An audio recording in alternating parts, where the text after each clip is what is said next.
बिस्मिल्लाहिर्रहमानिर्रहीम। अस्सलाम वालेकुम। आज मैं आपको बताऊंगी अंडे से ज़ैंगर बनाने का बिल्कुल अनोखा और हैरान कुन तरीका। तो इसके लिए आप 3 अदद अंडे लें। इनको आप तोड़कर बाउल में डाल लें। अगर आपके अंडे छोटे हैं तो आप इनकी मिकदार बढ़ा भी सकते हैं, और अगर आपके अंडे बड़े हैं तो आप इनकी मिकदार कम भी कर सकते हैं। अंडों को तोड़कर आप बाउल में डालें और फिर आप इसमें नमक 1/4 चम्मच शामिल कर लें। 1/4 चम्मच आप काली मिर्च पाउडर डाल लें और फिर आप इसको अच्छी तरह फेंट लें। अंडों को खूब अच्छी तरह फेंट कर इसका महलूल सा बना लें। देखें, इस तरह फेंट कर आप इसको एक साइड पर रख दें। आप चूल्हे पर कोई भी बर्तन या पैन रखें जिसमें आप इसकी गोल सी रोटी तैयार कर सकें। इस पे आप 1 चम्मच घी या ऑयल डाल लें और इसकी सतह पर अच्छी तरह लगा लें। अब आप इसमें अंडों का महलूल डालें। अंडों का महलूल डालने के बाद इसको आप लो आंच पर पकने दें। जब अंडे जो हैं वो पकना शुरू हो जाएं, रोटी जो है वो तैयार होना शुरू हो जाए, तो आप इसके ऊपर ढक्कन रख दें और इसको आप लो आंच पर 2 से 3 मिनट तक पकने दें। 2-3 मिनट के बाद आप ढक्कन उठाकर देखें। अगर इसकी सतह पर पानी खुश्क हो चुका है, अंडों का पानी खुश्क हो चुका है, तो आप इसके साइड चेंज कर दें। और अगर अंडों का पानी अभी खुश्क नहीं हुआ तो आप इसे खुश्क होने तक पकने दें।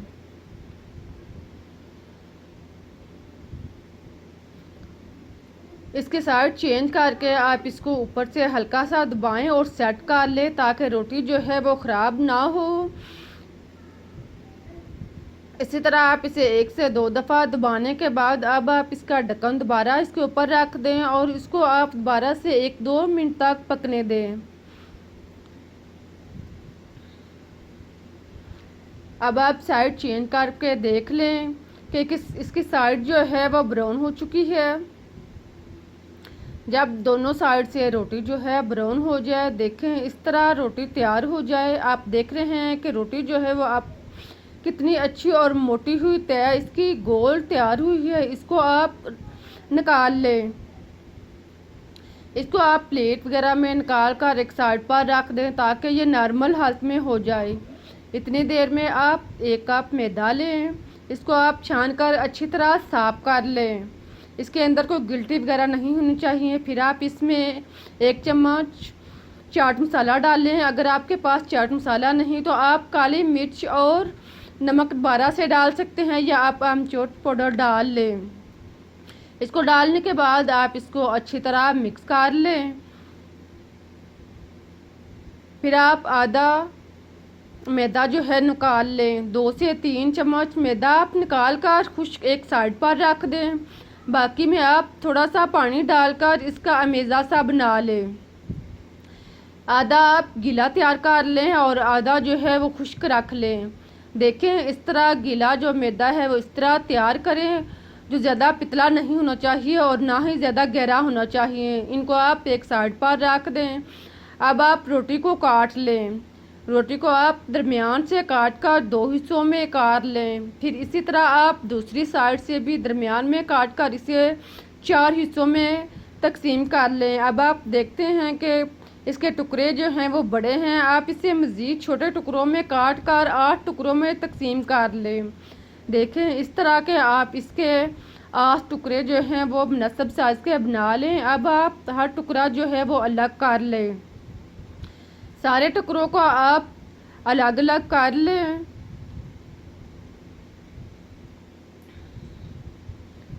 हमारे पास 8 मुनासिब साइज़ के टुकड़े तैयार हो चुके हैं। अब आप एक टुकड़ा लें। इसको आप पहले खुश्क आटे में रोल करें। इसकी दोनों साइड पर खुश्क आटा लगाने के बाद अब आप इसको गीले आटे में रोल करें। इसको चम्मच से या हाथ से दोनों साइड से इसको अच्छी तरह रोल करने के बाद इसका गीला मैदा जो है वो उतार लें और फिर आप इसको खुश्क आटे में रोल करें। इसकी दोनों साइड पर खुश्क आटा लगाएं और इसको आप उंगलियों की मदद से सेट कर लें। देखें इस तरह आप दोबारा से फिर इसको गीले आटे में डाल लें और इसके ऊपर आप गीला आटा लगाए। दोनों साइड से आप इसको अच्छी तरह रोल करने के बाद इसका आटा जो है वो उतार लें। इसको अच्छी तरह रिमूव करने के बाद अब आप इसको दोबारा से खुश्क आटे में रोल करें। इसको दोनों साइड पर अच्छी तरह खुश्क आटा लगाएं और इसको उंगलियों की मदद से हल्का सा दबा लें। देखें इस तरह आप इसे 3 दफ़ा खुश्क आटे में और 2 दफ़ा गीले आटे में रोल कर लें। इसी तरह आप बाकी पीस जो हैं वो तैयार कर लें। इन सारे पीसों को आप तैयार करके एक साइड पर रख लें। अब आप घी या ऑयल जो है वो अच्छी तरह गरम करें। घी जो है वो कम नहीं होना चाहिए, घी इतना होना चाहिए कि इसमें पीस जो हैं वो अच्छी तरह डूब जाएं। 2 से 3 इंच घी जो है वो गहरा होना चाहिए। फिर आप इसमें एक एक करके पीस डालते जाएं। पीस डालकर आप इसे फ्राई करें। इसे 1 से 2 मिनट तक हरकत ना दें। जब पीस फ्राई होकर ऊपर उठे और तेल की तह में तैरना शुरू हो जाए, आप देख रहे हैं कि पीस जो है वो ऑयल की तह में तैरना शुरू हो गए हैं। अब आप इसको चम्मच के साथ या किसी भी चीज़ के साथ इसे हरकत दें और फिर आप चम्मच के साथ इसके ऊपर ऑयल डालते जाएं।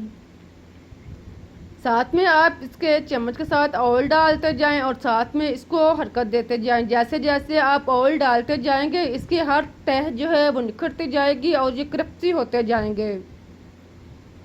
इसी तरह आप इसे डीपली फ्राई करें। जब एक साइड से ब्राउन हो जाए तो आप दूसरी साइड से भी इसको अच्छी तरह ब्राउन कर लें। दोनों साइड से आप इस अमल को दोहराएं। जैसे जैसे आप इसके ऊपर घी डालते जाएंगे इसकी हर तह जो है वो निखरना शुरू हो जाएगी और ये क्रिस्पी तैयार होते जाएंगे। आप देख रहे हैं कि जैसे जैसे ब्राउन हो रहे हैं ये क्रिस्पी हो रहे हैं। 2 से 3 दफ़ा आप इसकी साइड चेंज करें और इसी तरह आप इसको ब्राउन कर लें।